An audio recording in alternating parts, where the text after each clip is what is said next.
শাহ সাহেব, আমি রেহানার লিগা বিয়ার প্রস্তাব লয়ে আইছি। বিয়ের প্রস্তাব? আপনি এসব কি কইতেছেন মাতবর সাহেবা? হ, আমি বুঝাই সিদ্ধান্ত নিছি বইন। কিন্তু আমার মেয়ের তো এখন তালাকি হয় নাই। তালাক হয় নাই হইব, এটা নিয়ে আপনি চিন্তা করেন না শাহ সাহেব। আর তাছাড়া বিয়া কয়দিন পরে হইব, এর মধ্যে তালাক হয়েও যাইব। মাদবর সাহেবা, আপনি তো জানেন আমার মেয়ে কপাল পোড়া।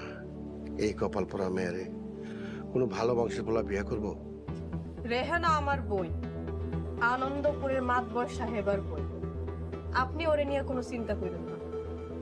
মাদবর সাহেবা, পাত্রটা কি? পাত্র মনে করেন আমগো পোলা। আপনাকে পোলা?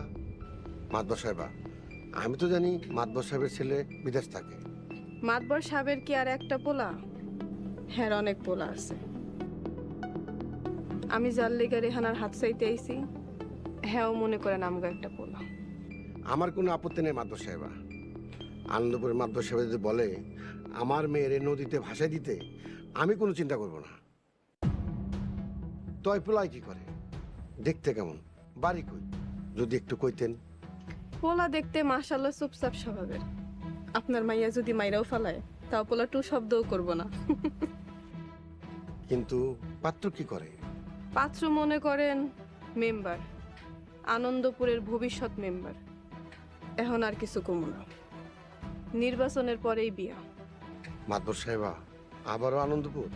যে আনন্দপুরে রেহানার কপাল পড়ছে, সে আনন্দপুরে রেহানা রানীর মতো করে চাইব, সারা জীবন রাজত্ব করব।